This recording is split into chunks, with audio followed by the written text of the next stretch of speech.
Hi, and welcome to the Active Code podcast, brought to you by Aspire Active Partnerships. I'm Paul Griffiths, and joining me each week on the pod is Luke Johnson. Aspire Active Partnerships is a community of like-minded business leaders who all believe that collaboration in the sports coaching and children's activity sector is essential for success. We've proven that working in collaboration does benefit business growth and essentially helps more children be more active more often. To combat physical inactivity, we need organisations that are performing at their very best. Organisations will only operate to high standards if they are led well. So, if we can focus on developing high quality leaders throughout an organisation, not just at the top, customers will experience higher quality services, which means heightened enjoyment levels and increased levels of physical activity. And if we do this at an early age, we know that we can build the foundations for a more active, happier and healthier life. The Active Code investigates what it really takes to be a successful leader and how organisations can combat physical inactivity. We won't be alone through this journey. We are joined by business owners and experts from our sector, as well as inspirational people from outside our industry. We'll understand the importance of physical activity to our guests, reflect on leadership experiences, and gain thought-provoking insights on how we can crack the Active Code and get more children more active more often. If you like what you hear, please leave us a rating and subscribe wherever you get your pods. Hello and welcome to episode 7 of the Active Code podcast. We are very excited to hear the views and insights from today's guest. Dave Johnson graduated with a Masters in Sports History and Culture before taking a role as a primary school teacher and PE coordinator. Following Dave's role in a primary school setting, he joined the senior leadership team in a secondary school as an assistant head teacher. Following his time in education, Dave held positions as an Olympic Legacy Development Officer to help the legacy of the London 2012 Olympic Games thrive and continue, and also a regional manager delivering the Sport England initiative Engage to Compete, which aimed at increasing children's participation in physical activity, which of course is something we feel very strongly about at Aspire Active Partnerships and a big driver behind this podcast. Since 2014, Dave has been the Managing Director at Physical Education and Active Kids, or PEAK for short, who are based in the North East and committed to providing outstanding delivery, training and support to schools. Welcome to the podcast, Dave. Good afternoon. As I said at the start, we're excited to get your views on physical activity and the sector at this current time. But first, could you put a bit more meat on the bones for our listeners regards your professional journey? Yeah, of course. I suppose my journey in coaching and teaching started a little bit earlier than most people. Many years ago, before you guys were born, when I was about 11, I basically got Osgood Slattis, and the medical advice at the time was quite simple: stop playing sport for a year, which was quite difficult to take as an 11-year-old who did nothing but sport.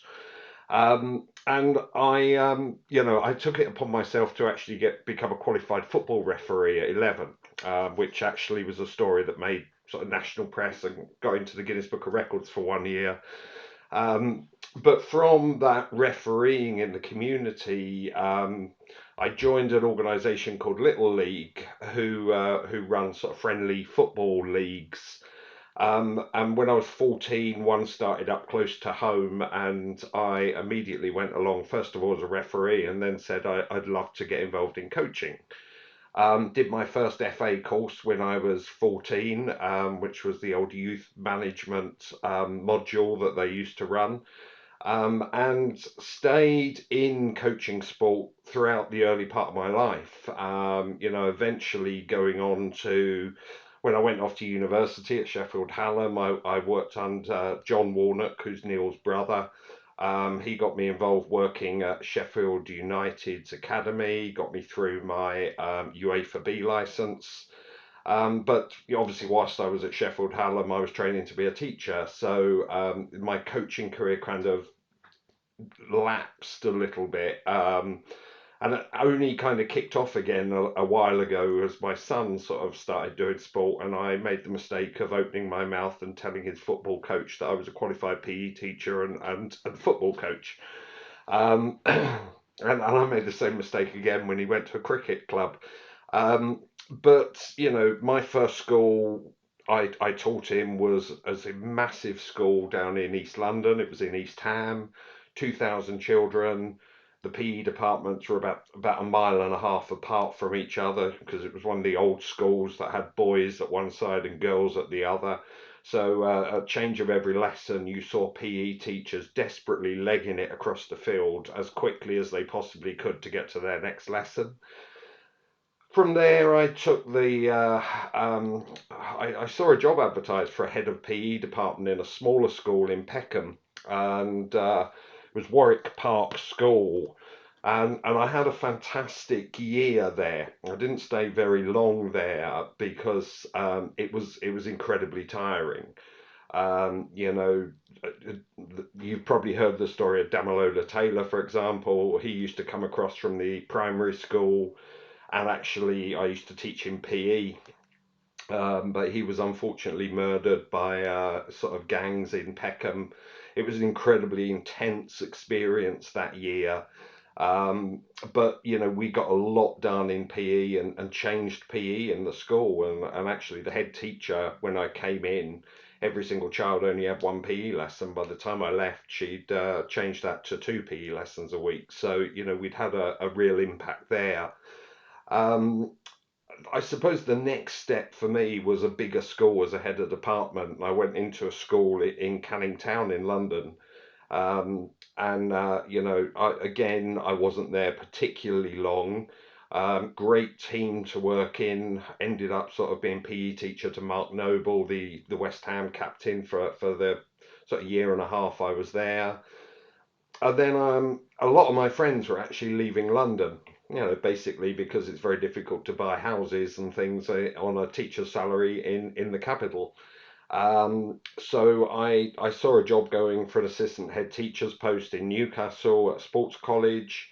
It was as director of sport. I took the plunge, didn't expect to get it, come up for a 2-day interview, went home with a job in the pocket. And, from there, that really kind of springboarded my career in education because the local authority at one point came along and seconded me for 1 day a week to be the local authority advisor. Unfortunately, I was made redundant after 10 years at the school. Funding changed and a lot of jobs had to disappear from the school, which was a great shame.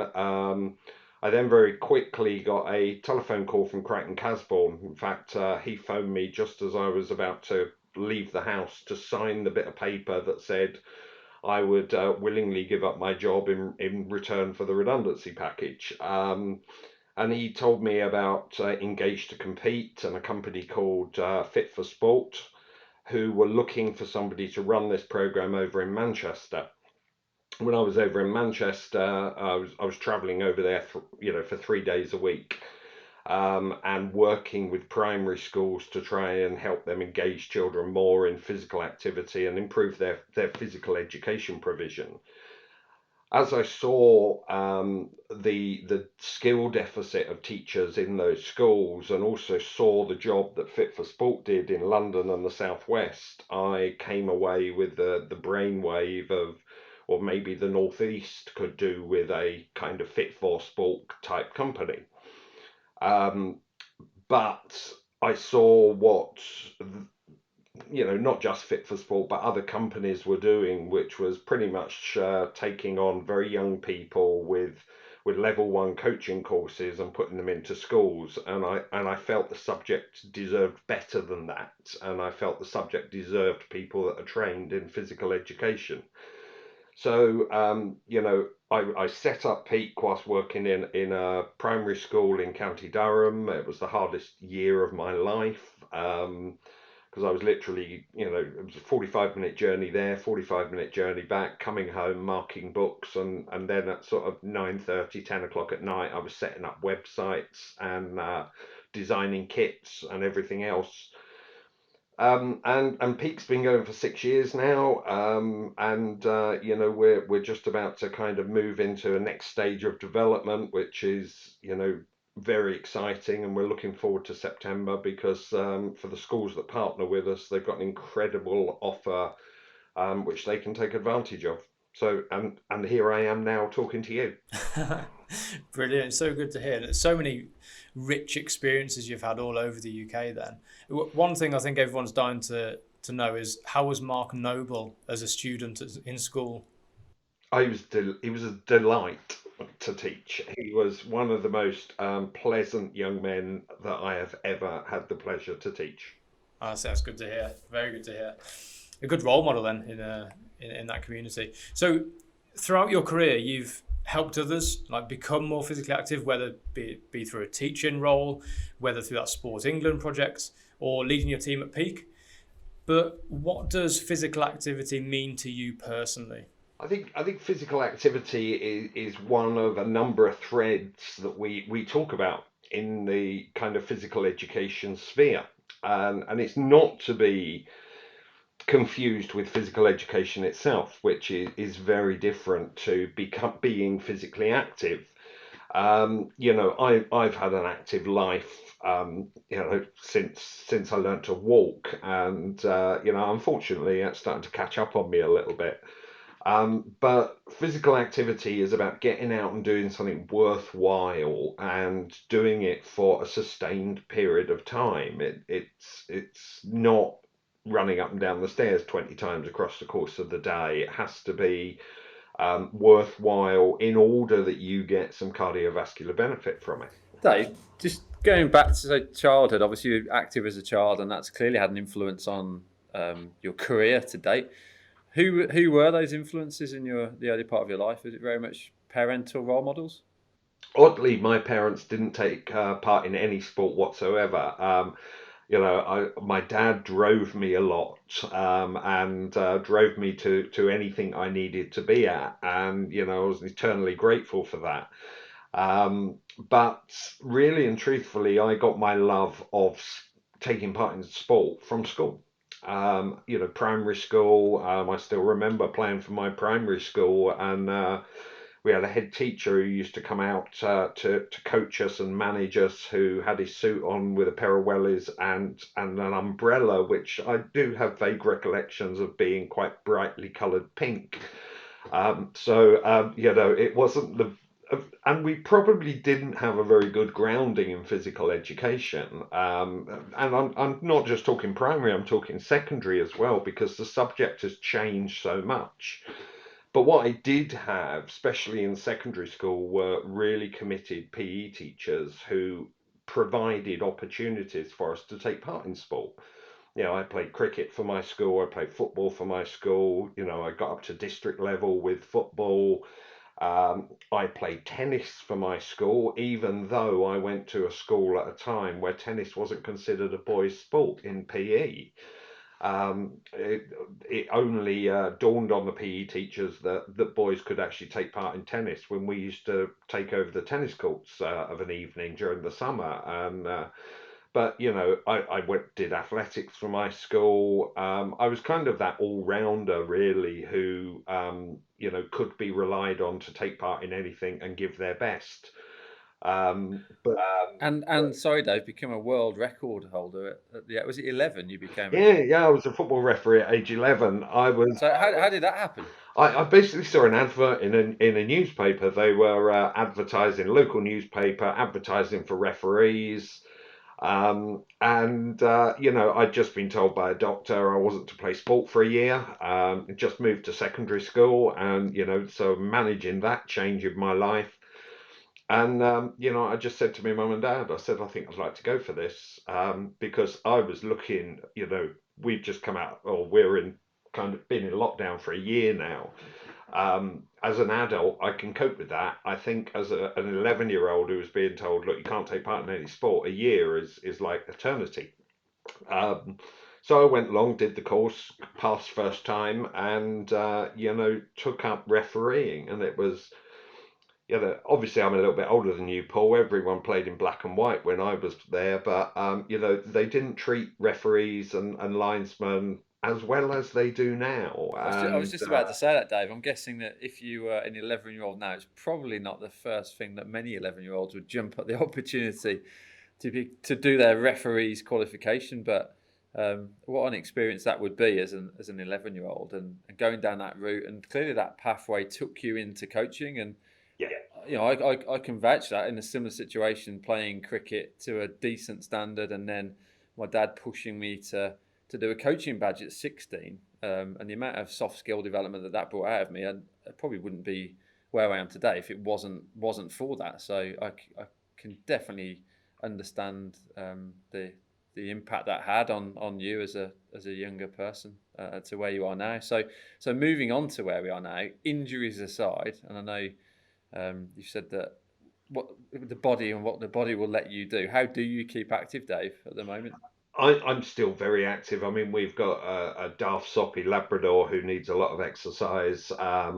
It does tend to be more, I'm out walking every single day. I do enjoy weekends when I haven't got work commitments to get back to. So, I took myself off on about a 10-mile walk on Saturday, and did that in about just over 2 hours. So, with a dog in tow, that's probably a reasonable pace for him.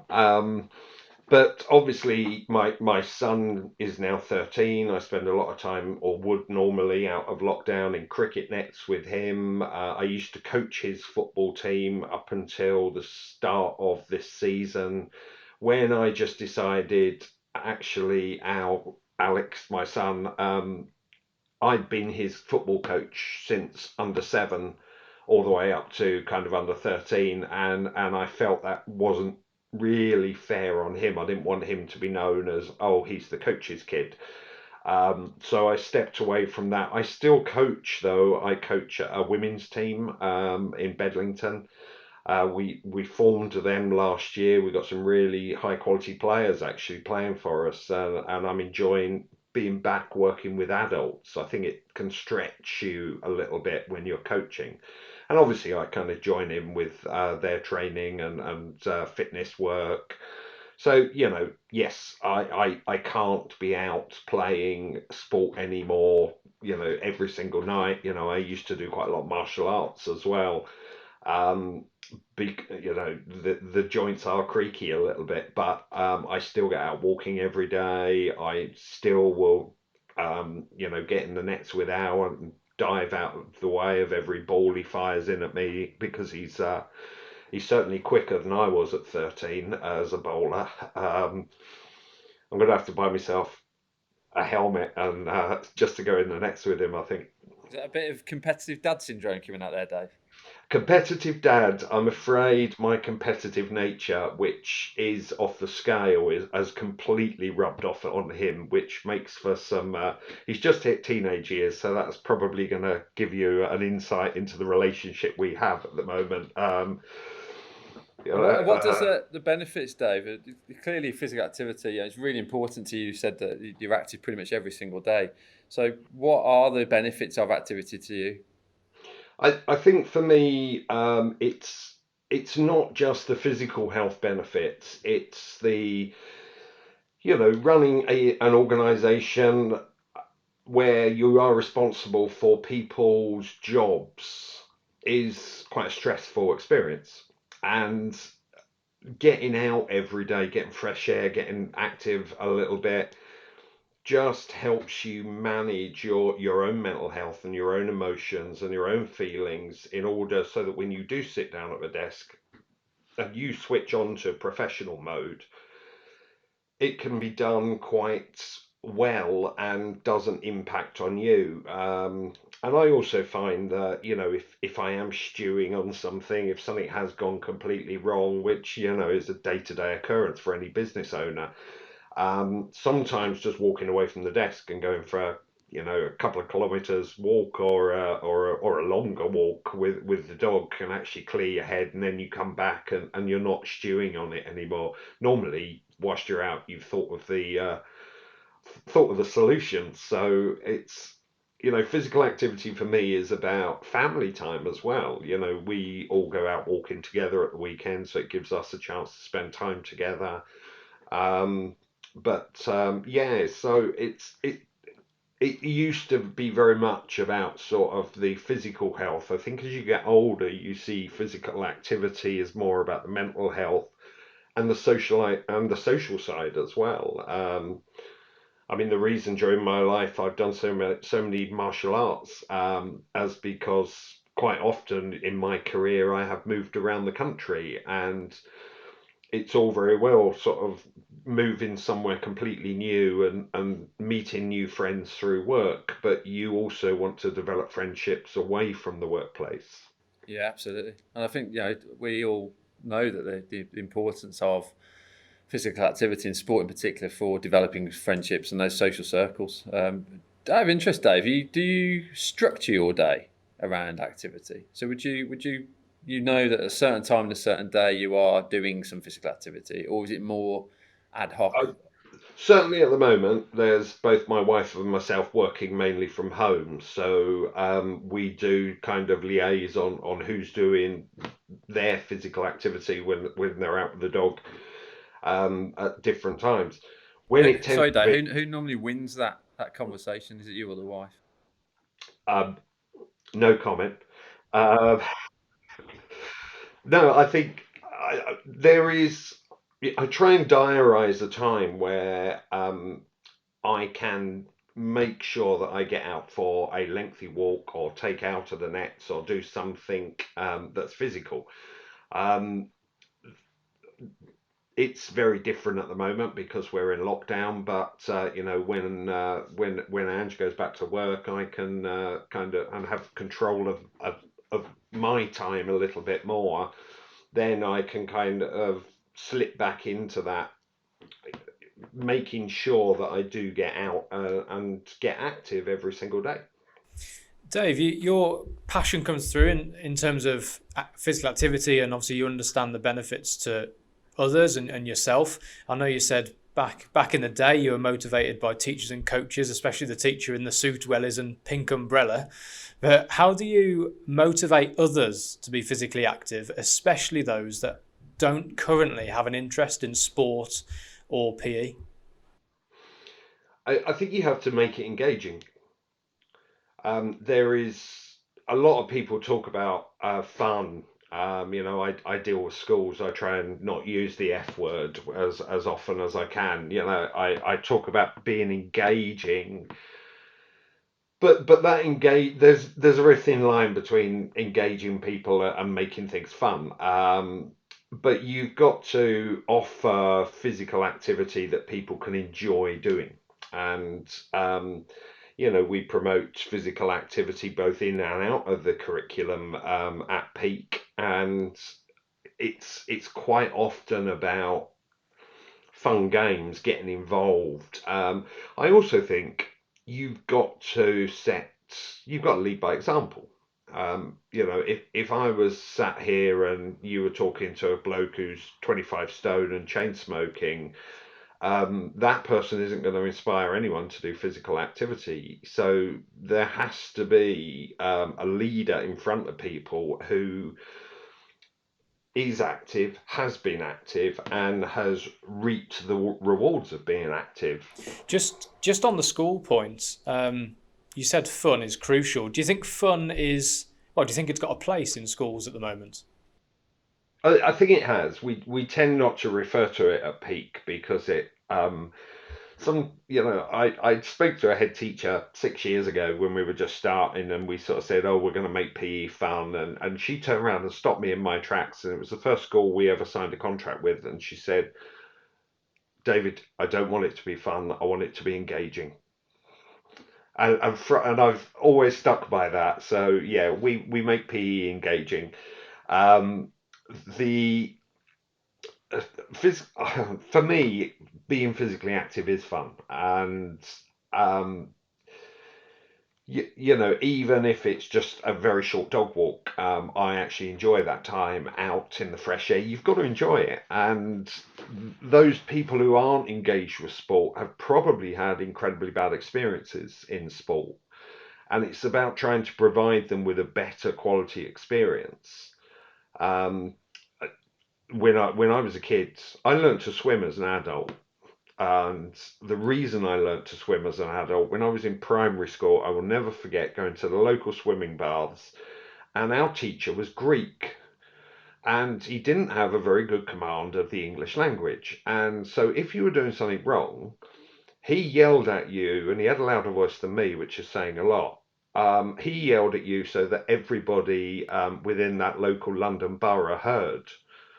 And he actually put me off of swimming, and I got through my childhood without being able to swim, and only kind of when I was going off to university when I was 25, 26, and I thought, oh, I'm training to be a PE teacher. Oh, I better get out there and learn how to swim. But I find that people who aren't engaged with sport and physical activity have quite often had really poor quality experiences. And that's usually provided. It's the leader's job, whether that leader is a teacher or whether it's a coach or whether it's somebody a scouts or cub group. They've got to make it engaging for young people, because we all know that active young people turn into active adults. Yeah, yeah. And just rewind the clock a bit, Dave. You spoke about your experiences in Peckham when you were young as a teacher, and the tragic incident around Demilola Taylor.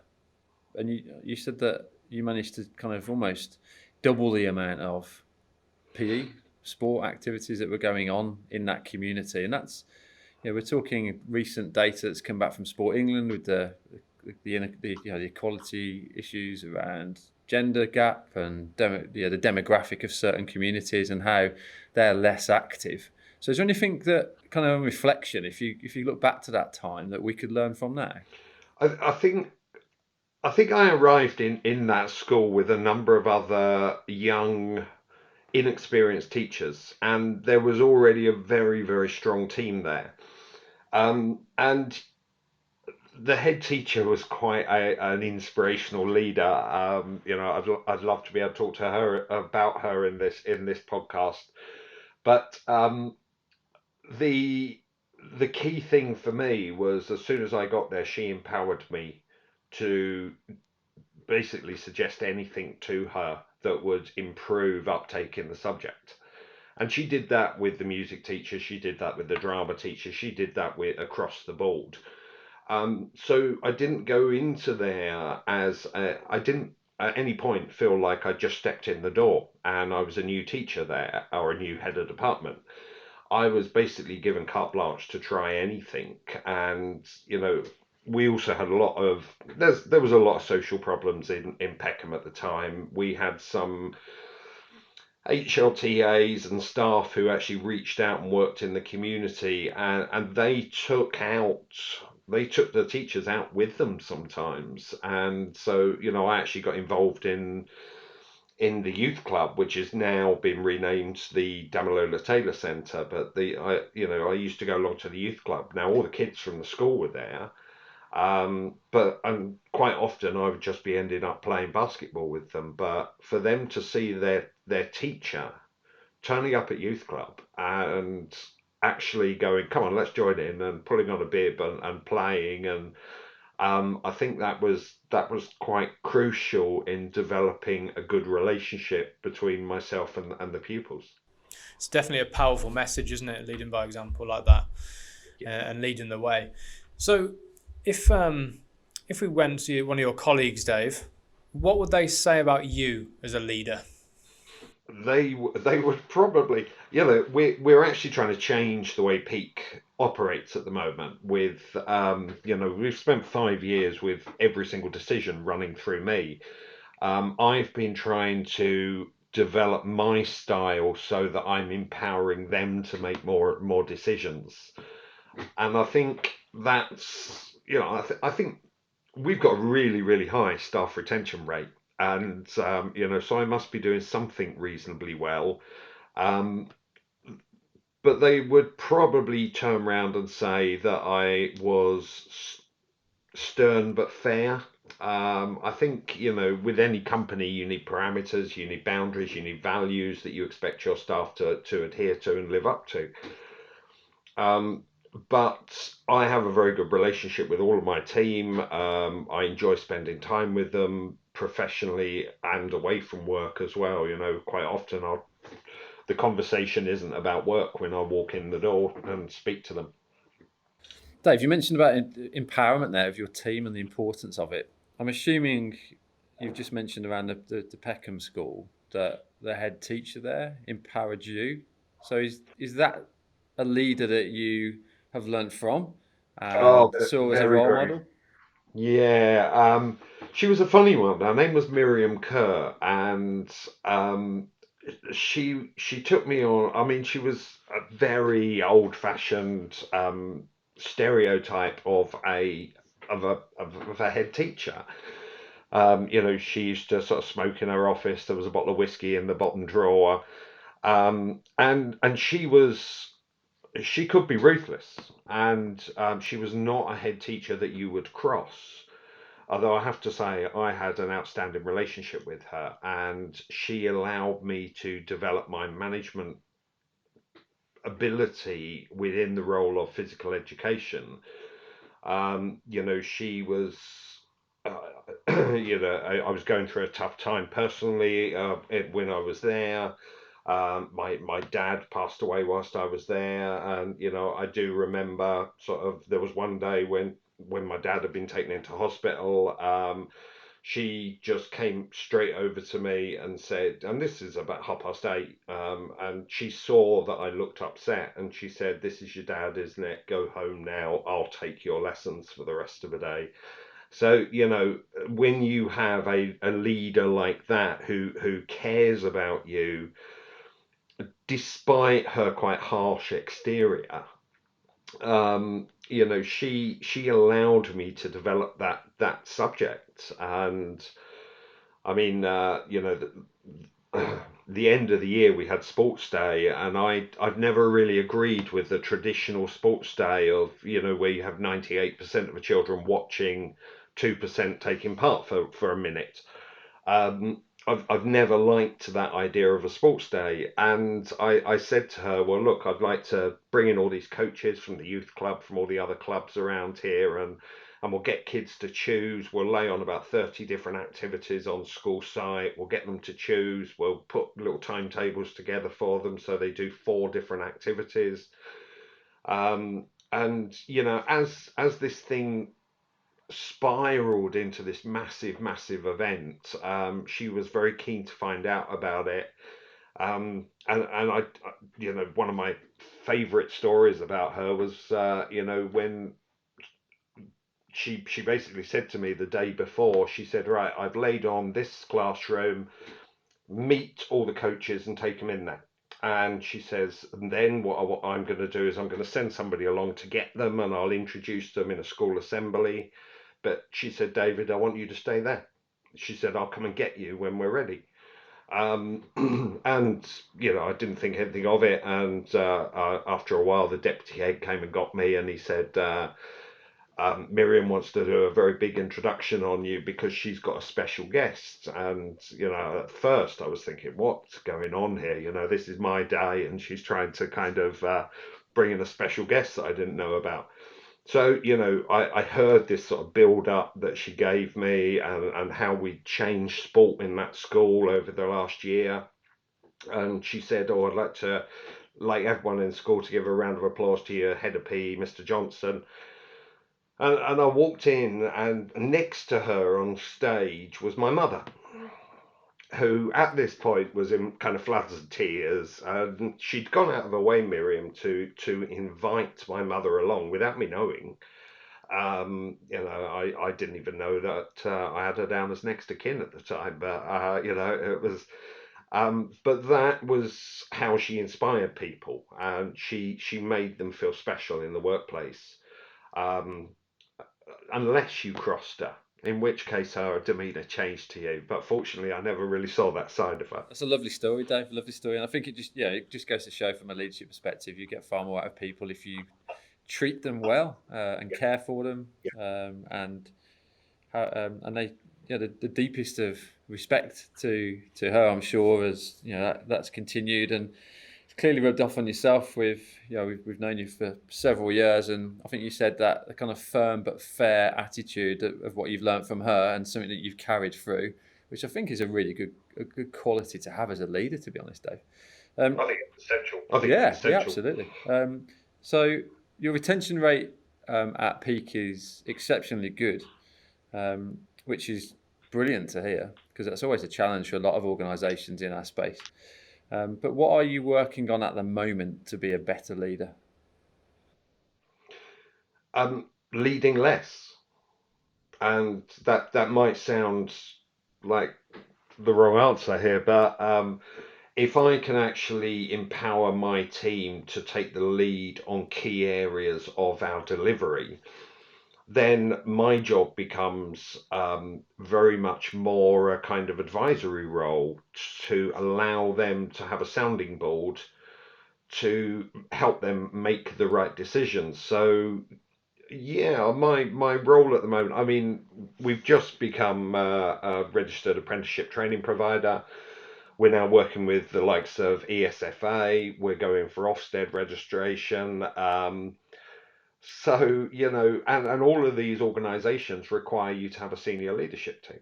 And so really and truthfully, I suppose what I'm working on is to lead less and empower more. And just on that delegation and creating leaders, Dave, what plan in place have you got to ensure that they are well-rounded leaders and they become those leaders that you want at peak? Oddly enough, I've spent a little bit of today looking at sort of leadership training courses and the like, so that I can help develop them.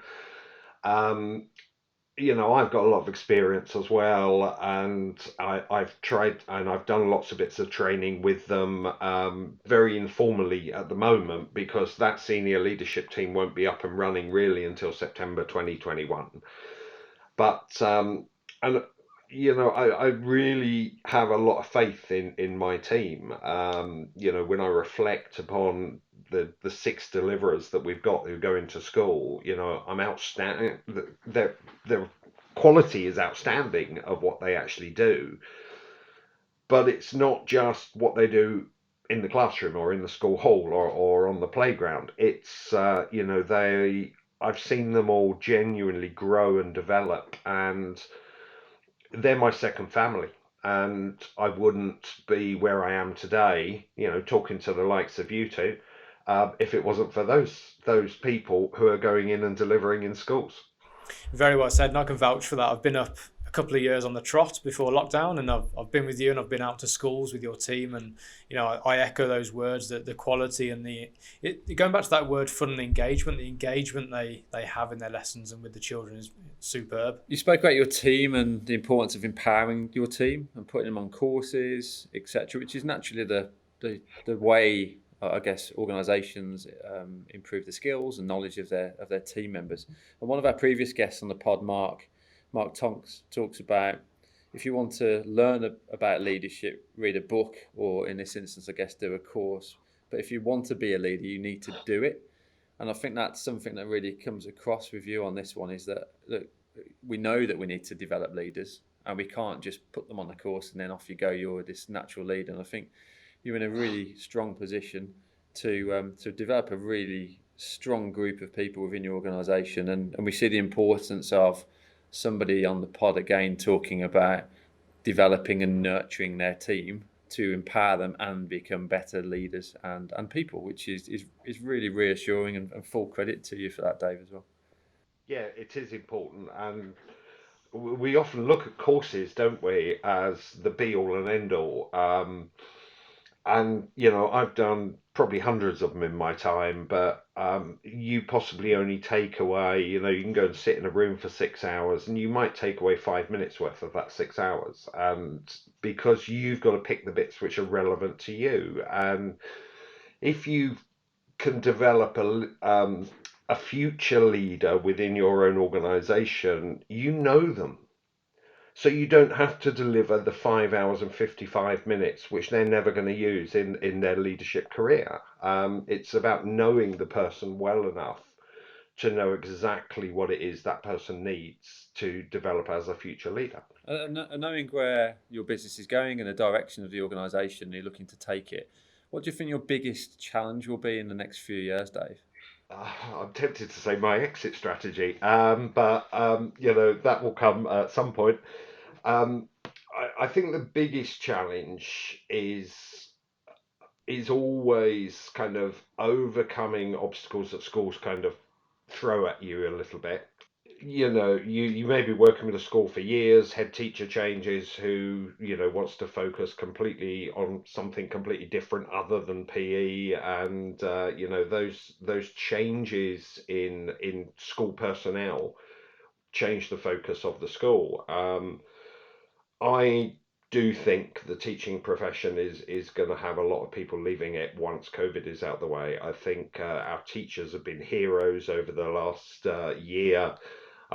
Yes, our NHS have, but I've spoken to teachers who are basically having to teach in one classroom to children who are in school, and then having to nip next door to a school, another classroom where they're online with 2/3 of their class who are sat at home.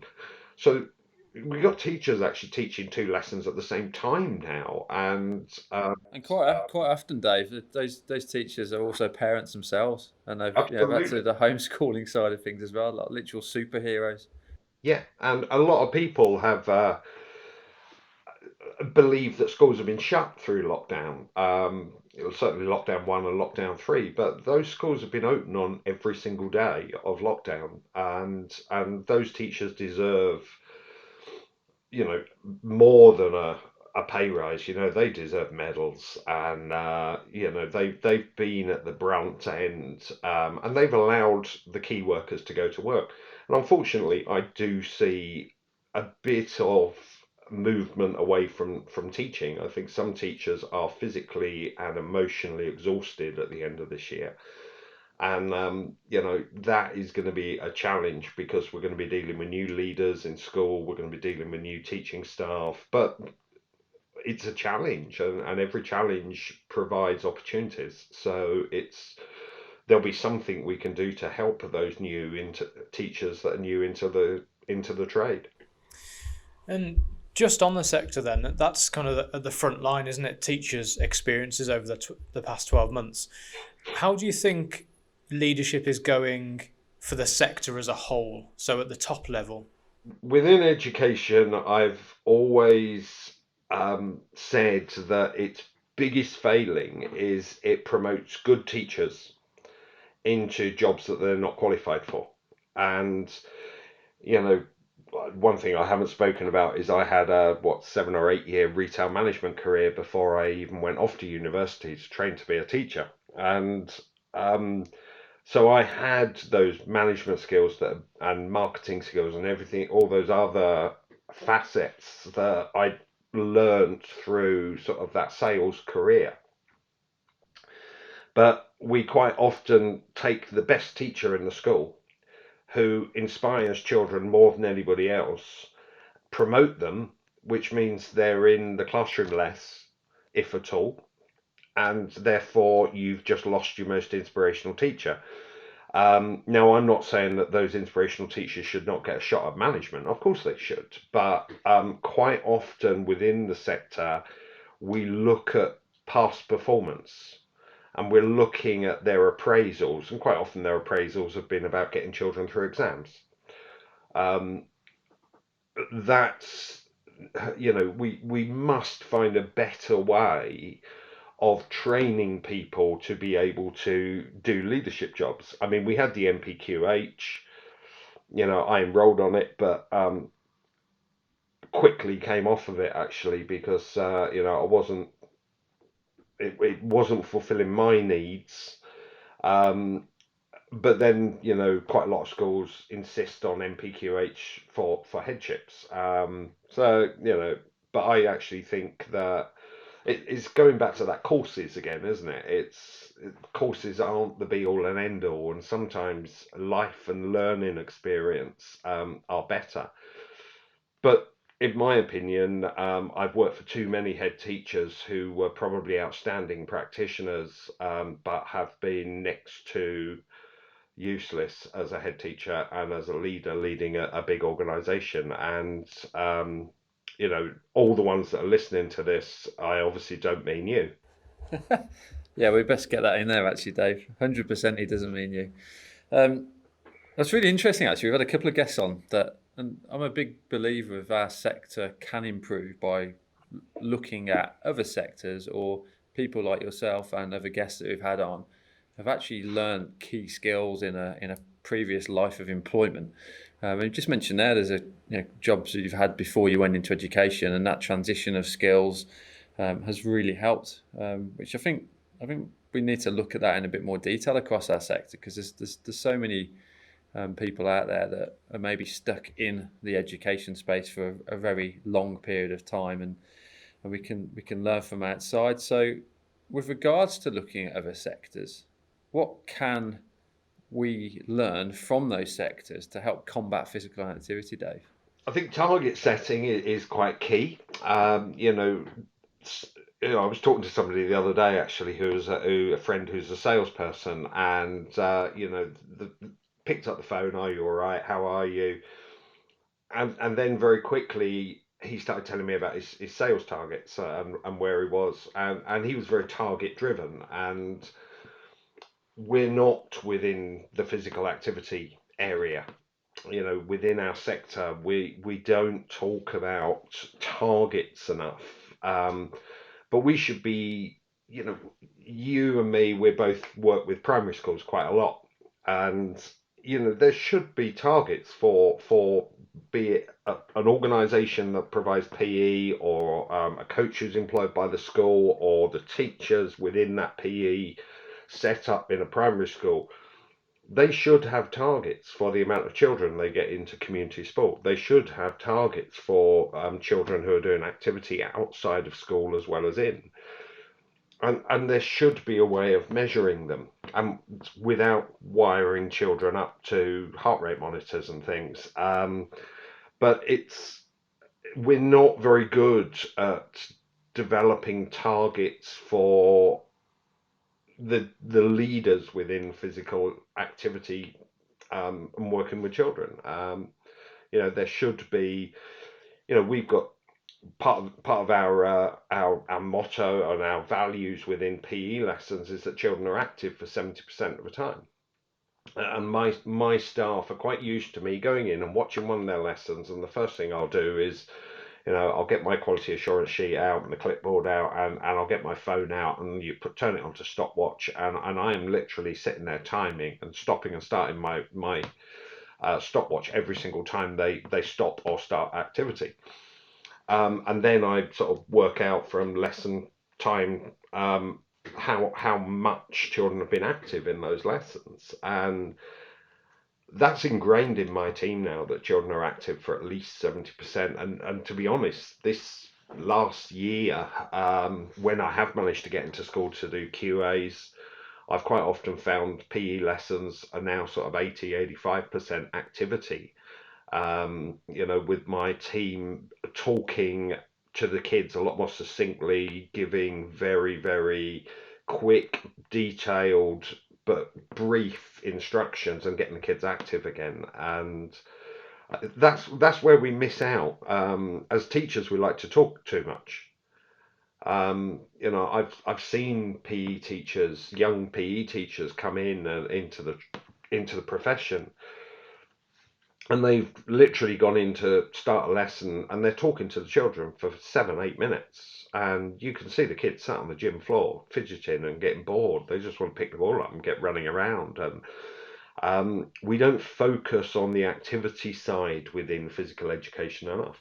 Yeah, and a couple of projects you've been involved with, Dave. I guess the sector as a whole, the top end as well, money is given to various organisations, and we hear about projects, and we learn about projects that have been delivered. Rarely do we see the impact of those projects, i.e. how many children were active beforehand and how many children are active now. So have you have you got experience from that as well within some of the project that you've? Yeah, and sometimes we measure the wrong things. And I think that's really, really key. I've been involved in a number of projects where kids were basically given some sort of little fitness test at the start and a little fitness test at the end. And well, I'm sorry, but that doesn't work. That's not measuring activity level, that's measuring fitness, which can't be measured anyway unless you're gonna, let's be honest, unless you're gonna work a child to exhaustion, which is unethical. You can't measure their cardiovascular fitness without doing that. It's about gathering data and it's about finding out what people are doing. I do quite a lot of CPD work with heads of department. Just get called in by schools. Can you give us sort of 3 half days across the school year? We've got a new head of PE. And the first thing I do is I try and get those PE teachers to get a feel for what their children are doing by asking them to produce a sort of health and activity questionnaire. Do you walk to school? Do you take part in? Do you play football for a local club? Do you go to a dance school? Do you go to the local gym and do gymnastics? They're the key information that if I was a head of PE in a primary school, that's what I'd be looking for. Great, and obviously you've got people there that you work with, and they invest in their CPD. So just coming back to you now, Dave, do you get time to invest in your own CPD? Yeah. I've actually been on a couple of two peer networking sessions, courses over the last sort of lockdown. One was with industry within the same industry, which was run by yourselves, and one was working with a local enterprise agency who bought sort of managing directors and leaders from different companies together. So that was actually particularly interesting to do because you soon realize that the CEO of a printing firm has exactly the same problems as the CEO of a company who produces trampolines. It's we all face the same challenges, and I've quite enjoyed my time on those peer networking networks. In fact, one of them I've been asked to continue, on an informal basis. But it does give you a chance to think outside the box as well. Yeah, absolutely. I can definitely vouch for that. It's something that we encourage within Aspire as well, of learning again from other sectors. And you're right, Dave. It doesn't matter what sector you're in as a leader. Somehow, somewhere, you'll find somebody that has had a similar headache that you have now. Yeah. And I think a big thing for us really, and that's it's not blowing our own trumpet, but I'm sure that you actually gain confidence from those peer network sessions as well. That you realise actually, this company that's got a huge turnover and they employ 60, 80 odd people. They've got a headache that we had 2 years ago, and actually we've solved that problem. So have you found that as well? Absolutely, and quite often you're sitting there with more established companies or leaders of bigger companies, and sometimes you think I've got an idea here, but I don't think I dare say it. But when you actually do, it can be very well received, and so yeah, it does develop confidence working and being able to talk to people from who are in similar positions, just in other sectors. Dave, during the past 45 odd minutes, you've shared what motivates you to be physically active, the benefits that you find, how you motivate others, and how you lead your team at peak. Final two questions now. What one thing does the sector need to do to get more children more active more often? Easy. And there are some people within the sector who might not like me hearing me say this. We've got to stop single sport coaches going into schools. The people that go into schools to deliver physical education at primary school absolutely have to understand what the fundamental movements are. They need to be trained, whether it's by their organisation, in physical literacy, ensuring that children are active. Because if we can give children at primary school the skills to be able to walk on into any sport and to have a go at it and do all right at it. So they need those fundamental movement skills: jumping, running, throwing, catching, hopping, skipping. All of those coordination skills can't be delivered by a level 1 football coach. that level 1 football coach has not got the ability. I've done a FA level 1 course. At no point in time in the 14 drills that it teaches you do you get taught how to make a child run properly. And so we have got to get schools to start talking to organisations that either where their staff are trained in physical education, or organisations where their staff are given an absolute watertight CPD programme to ensure that they have the knowledge before they walk into that school. Brilliant. And I think you've covered probably the final question that I was going to ask you, which was what advice would you give to other organisations to crack the active code? But I guess your answer to that is... train your staff to deliver PE. Yeah. And deliver it well, because I'm secondary PE trained. I went to university for 3 years to become a secondary PE teacher. These guys in secondary PE, they know what they're doing. They've gone through that sort of 3 years, move away from home, immerse yourself in how to teach sport.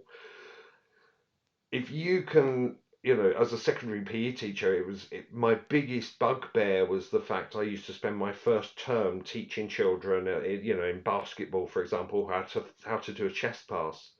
And that was on the primary curriculum because, we've got to get it right. Because if we can give physically literate children to these guys who are qualified to deliver physical education in secondary schools, they can take them to the moon, and they can then get them into community clubs. But we've got to remove sport a little bit from the primary PE curriculum and focus more on the skills that those kids need to be able to remain active and taking part in sport for the rest of their life. Yeah, brilliant. A strong message to all organisations in our sector there, Dave. Thank you very much. And thank you for being a featured guest on the podcast. We've got loads of useful insights from you and views. And thank you for me, Dave. A privilege to have a world record holder. Not anymore, actually, because when I actually featured in a national newspaper... Stop there, Dave. Don't tell anyone that. Sorry. When I was in a national newspaper, somebody else got the idea and went to the same organisation that trained me. And when he passed, he was something like about 30 days younger than I was when I passed. Oh, disaster. I was there for a year. Well, anyway, I can say a former world record holder. the first and maybe the last that we get on the pod. We'll wait and see. But yeah, thank you again, Dave, for your time. Really, really appreciate it. Really, really good 55 minutes there that we've spent with you on the pod, and some really valuable insights that I'm sure will help many people. No problem, guys. Thanks for having me on. Cheers. All the best. Many sports coaching companies struggle to attract and retain customers, keep their best staff, and stand out in a busy marketplace. We provide access to an exclusive business community and industry-leading programs so you can focus on growing a successful business and help engage more children in physical activity. On the 28th of April, we are delivering a free workshop titled, "If You Do Not Care for Your Customers, Someone Else Will." During this workshop, you'll gain information on the best time to initiate renewal conversations, a suggested timeline of activities, and simple strategies you can implement at your organisation to increase school retention rates. To book your free place on the workshop, visit www.aspireactivepartnerships.co.uk and click on the Knowledge Centre. You'll also find templates, resources and cheat sheets in the Knowledge Centre which you can download and use straight away in your business.